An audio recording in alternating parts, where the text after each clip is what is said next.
तेरा जीवन बेकार, तेरा कैसे होगा उद्धार प्रभु। ओ देखी देखी ओ बंदे तेरी जीबा, देखी देखी ओ बंदे तेरी जीबा। बोले गाली गतार प्रभु नाम बिना, बोले गाली गतार प्रभु नाम बिना। ओ तेरा जीवन बेकार, तेरा जीवन बेकार प्रभु नाम बिना।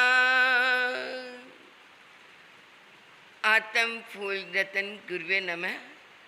परम श्रद्धा परम आराध्या परम पूजनीय तपाचार्य परमात्म स्वरूपा गुरनी मैया के पावन पुनीत चरणार विंदों में हृदय की अनंत अनंत आस्था के साथ अनंत अनंत वंदन समर्पित हूँ। आत्म दरबार में आई भव्य आत्माओं का हार्दिक भव्य अभिनंदन। याज्ञवल्क्य महर्षि ने कहा, लोकेशना वितेशना पुत्र एशना। एशना का मतलब इच्छाएं, तमन्नाएं, जिंदगी भर की डिजायर्स, यानी लोक की इच्छा। मेरा जीवन, मेरी दुनिया, मेरा परिवार, ये क्या है? लोकेशना, मेरा नाम हो, बस मेरा ही सब पूछे। हाँ ये बहुत अच्छे हैं, मैं भी उसी में हूँ, महाराज जी बहुत अच्छे हैं, महाराज जी ऐसे हैं, महाराज जी वैसे हैं, यानी मेरे ही चर्चे दुनिया में हूँ, ये लोकेशना है। वित्तेशना, वित्त का मतलब धन, यानी मेरे धन क्या है, कहाँ से आए, कैसे आए, क्या प्रयास करूं कि मैं क्या बनता जाऊं, करोड़पति अरबपति खरबपति बनता चला जाऊं, ये वित्तेशना।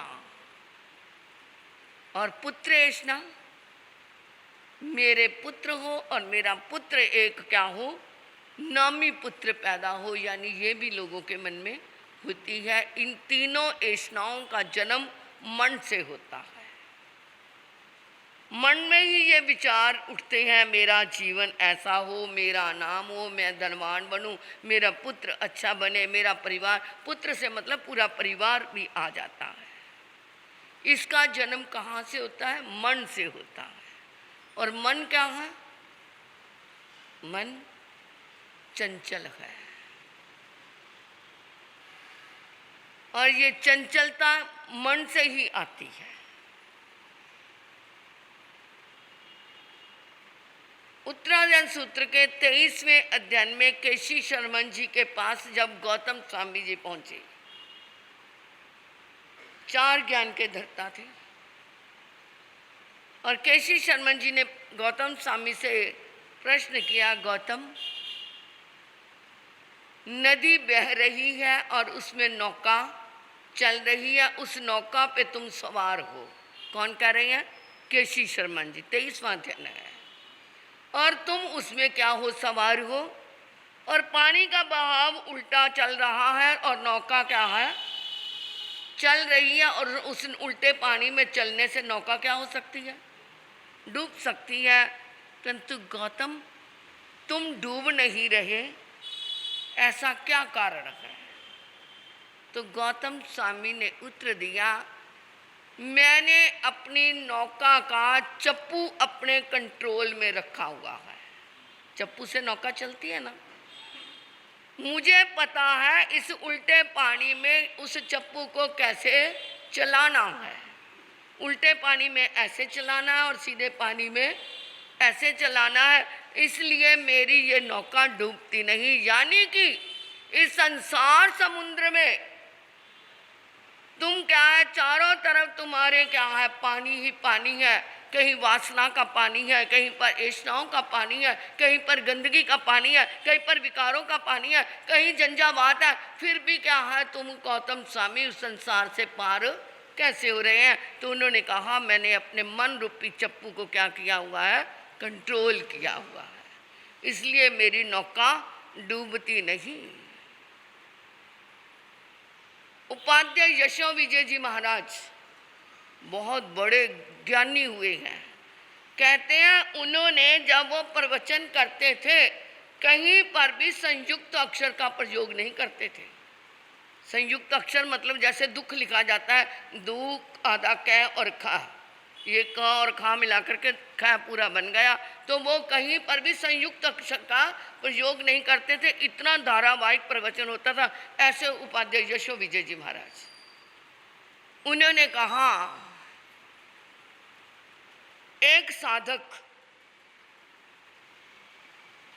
अपनी साधना से मन वचन काया 3 घड़ों में अपनी साधना से उस घड़ों के अंदर सम्यक्त्व का पानी इकट्ठा कर रहा है, यानी योग का पानी अपने आप को संयोग करके, संयोग से रह करके उस क्या है, उन 3 घड़ों में मन वचन काया के 3 घड़े, उसके अंदर अपनी साधना से उन घड़ों के अंदर सम्यक्त्व का पानी, समत्व का पानी, धर्म का पानी क्या कर रहा है, इकट्ठा कर रहा है।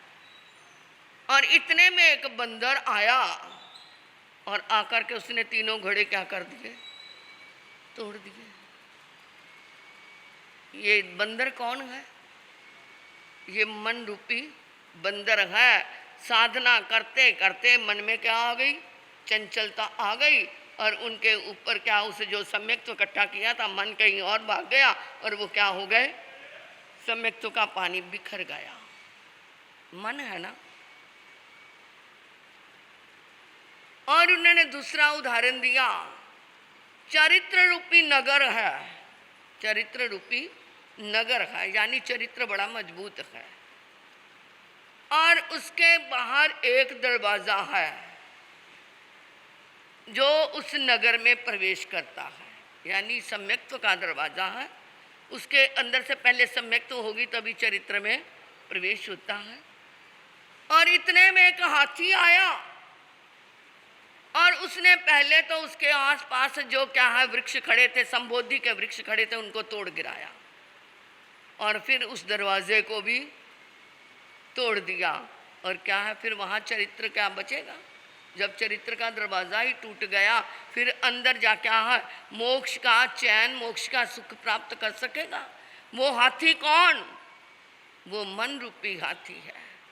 पहले तो साधक ने साधना की, चरित्र अपना मजबूत किया, परंतु मन फिसल गया और चरित्र का कोई परवाह नहीं की। जो संबोधि थी, ज्ञान था, वो भी क्या हो गया, उसकी भी परवाह नहीं की। उनको, उन वृक्षों को भी उखाड़ दिया।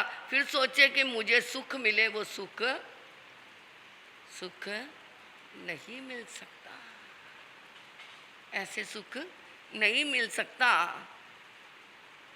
महर्षि व्यास एक बार अपने शिष्यों को पढ़ा रहे थे। पढ़ाते पढ़ाते एक वर्णन आया कि साधक को अपने आप को पूरा संभाल के चलना चाहिए। यहाँ तक कि एक बाप भी अपनी बेटी से एकांत में कोई मंत्रणा ना करे, कोई बात भी ना करे, बहन भाई भी इकट्ठे एक आसन पे ना बैठे। कितना सूक्ष्म है। हमारे जैन दर्शन में भी आया है कि जिस आसन पे पुरुष बैठ करके गया है, उस आसन पे दोबारा स्त्री 2 घड़ी तक ना बैठे, या जिस आसन पे स्त्री बैठ के गई है वहाँ पे पुरुष ना बैठे, ऐसा वर्णन आया है। क्यों आया? क्योंकि शरीर के अंदर आपने कभी नोट किया होगा, जिस आसन पे कोई बैठ के गया है दोबारा बैठो तो वो आसन में क्या होती है, उष्णता होती है, कुछ गर्म सा हो जाता है। इसका मतलब उसके शरीर के परमाणु उस पर लग गए हैं, और जब कोई दूसरा बैठेगा तो उसको वो टच कर जाएंगे, टच करेंगे तो उसके विचार उसमें आ जाएंगे। प्रभु ने कितनी सूक्ष्म साइंस को पढ़ा हुआ है। आज तो कह देते हैं वो पुद्गल बिखर गए, वहाँ पर वो क्या हो गया, उसको स्पर्श रह गया, वो ऊर्जा रह गई। परंतु प्रभु ने क्या कहा, ये उसकी शरीर की जितनी ऊर्जा थी वो उसमें आई और उसका स्पर्श में दूसरे को तुरंत हो जाता है। तो जैमिनी को भी महर्षि व्यास ऐसे ही समझा रहे हैं कि ये चंचल मन है, तो इसलिए कभी भी किसी पिता तक भी अपनी पुत्री से एकांत में बात ना करे। आजकल के क्या क्या है, कैसी धक्यानुसी विचार है, ऐसा भी होता है। मैं अपना बताती हूँ, मैं हम छोटे थे, मेरा भाई मेरा भांजा, संसारी भाई और भांजा, एक एक दो दो साल का फ़र्क था, मैं छोटी थी, हम इकट्ठे पढ़ते थे, वो यहीं पढ़ता था। तो हमारे पिताजी कहते थे तू अलग बैठ के पढ़ा कर। मैं कहा क्यों बुआ जी, एक ही जगह लाइट जलती है तो एक ही जगह पढ़ लेंगे। पहले लाइट का भी विवेक रखते थे कि ज़्यादा लाइटें नहीं जलानी, आज तो एक एक कमरे में एक एक जगह लाइट जलती है, कोई विवेक ही नहीं रहा कि इसमें क्रिया लगती है या दोष लगता है। बस नहीं, ये दक्यानुसी विचार अपने पास ही रखो, लोग कह देते हैं। तो कहते हैं जब मैंने कह दिया ना मुझे दूसरी लाइट जलानी मंजूर है, परंतु तू अलग बैठ के पढ़ा कर, अब समझ आता है वो किस लिए कहते थे, क्योंकि वो अनुभवी थे, बड़े थे। प्रभु महावीर की वाणी, चाहे वो क्या थे, नॉन जैन परिवार से थे, अरोड़ा परिवार से हूँ, परंतु फिर भी उन्होंने जो प्रेमचंद जी महाराज के वचन सुने हुए थे उस पर अमल करते थे, पंजाब के श्री प्रेमचंद महाराज जी। तो हम उस समय समझते थे बुआ जी को लाइट का भी नहीं है और हमें पढ़ने भी नहीं देते, चलो कोई बात नहीं, पढ़ लेते हैं अलग से। तो ये क्या है, ये एक साइंस है, कितनी पुरानी साइंस प्रभु महावीर ने दी। घड़ी का टाइम तो हो गया, इस विषय को फिर कल ही पूरा करूँगी, क्योंकि मेरे पास आती है कि महाराज जी 9:15 बजे ख़त्म कर दिया करूँ। तो ये थोड़ा विषय चलेगा कि कैसे, क्यों, कब होता है। क्योंकि जो क्या है, किसी के अंगों को, इसकी आंखें कितनी सुंदर है, इसका मुंह कितना चेहरा गोल है, इसकी नाक कैसी है, ऐसे कोई स्त्री पुरुष के और कोई पुरुष स्त्री के अंग प्रत्यंग को देखता है, उससे भी उसको मन चंचल होता है, दोष लगता है। ब्रह्मचर्य की 9 वाड़ों में ये वर्णन आता है। क्यों, जैसे दोपहर को सूरज की तरफ तुम आंख बांध करके देखो तो आंख क्या हो जाएगी, झपकेंगे और आंख में क्या आएगा, पानी आएगा। इसी तरह ही उल्ट क्या है, देखेंगे एक दूसरे को, क्या है, अंग प्रत्यंग देखेंगे, उसमें भी क्या है, दोष लगता है। कहीं ना कोई विकार तो आ ही जाता है कि इसकी तो इतनी सुंदर, मेरी पत्नी तो इतनी सुंदर नहीं, वहाँ कंपैरिजन भी हो सकता है, या ये भाव आ सकते हैं, अरे ऐसी पत्नी चाहिए जिसके जैसे इसके आँख नाक कान सुंदर है, ऐसी मुझे चाहिए। तो वही विकार दूसरी नारी के प्रति ऐसा देख करके मन में भाव आ सकते हैं। इसलिए कहा है कि ये मन क्या है, चंचल है। और कोई कहे मैं कंट्रोल कर सकता हूँ, ऐसे नहीं होता। कोई लंगड़ा कहे मैं 50 कोस चल चुका हूँ तो उपहास का पात्र होगा। मैंने 1 घंटे में 50 कोस चल लिया तो ये क्या होगा, मजाक ही तो होगा। ये सोचे मैं काबू कर लूँगा, ऐसे काबू नहीं होता। मन कहीं ना कहीं गिरता है, इसलिए चंचलो ही मनो। कृष्ण जी ने भी कहा ये मन क्या है, चंचल है। मन ही है नन्ना मुन्ना, मन ही है मम्मी, मन में ही उठती है कल्पना निकम्मी, मन में ही उठती है कल्पना निकम्मी। ये मन ऐसा है, कभी तो छोटा सा मुन्ना बन जाएगा और कभी माँ बन के संभालेगा और कभी बूढ़ा बन जाएगा, और इसी के अंदर तरह तरह के विचार उठते हैं। ये मन वचन काया, ये तीनों को संचालित करने वाला भी कौन है?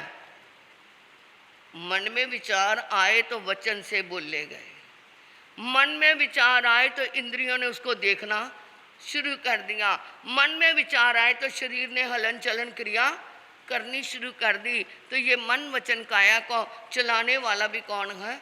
मन है। इसलिए इसका काबू करना, ये आगे कैसे चलेगी आप सुनेंगे कि ये मन ने कैसा कैसा कर दिया। तो इसको कल तो क्या है, कल क्या है, रक्षा बंधन, रक्षा का बंधन बांधना।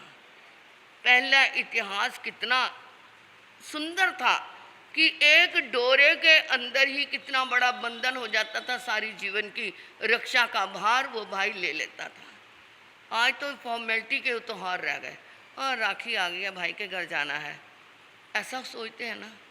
या भाई को अरे जाना तो पड़ेगा ही, बहन है इंतज़ार करती होगी, चलो जाना है। परंतु उत्साह होता था पहले। तो वो रक्षाबंधन है, कैसा निभाना है, कैसा करना है, आप आएंगे तो साहब देखेंगे नज़ारा कि क्या। परंतु मैं तो कहती हूँ कि आपको क्या है, 10-35 पे राखी बंधवाने जाना है ना, क्योंकि 10-35 का समय शुभ है। तो 8 से 9 आप मेरे यहाँ, मेरे घर में आ जाना।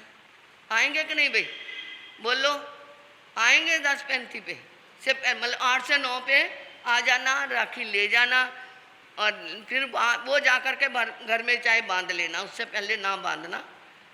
तो आना, इतिहास सुनना कि राखी का त्यौहार जैन दर्शन में क्यों मनाया गया, दिगंबर में क्यों मनाया गया, सनातन में क्यों मनाया गया, और आज का त्यौहार क्यों मनाया जाता है। पहले कलम के ऊपर भी राखी बांधते थे, आपने देखी होगी। वकील की कलम पे भी राखी बांधी जाती थी, पेन पे मतलब, तराजू पे भी बांधी जाती थी।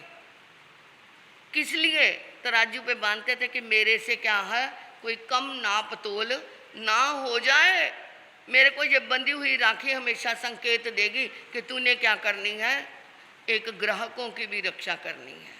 वकील की कलम पे राखी इसलिए बांधते थे कि तेरी इस कलम से कोई अन्याय जैसा बात ना हो जाए, जिससे गलत फैसला हो जाए, इसलिए मेरे को ये राखी ध्यान दिलाएगी। तो ये राखियों के समय समय पे तौर तरीके बदलते गए।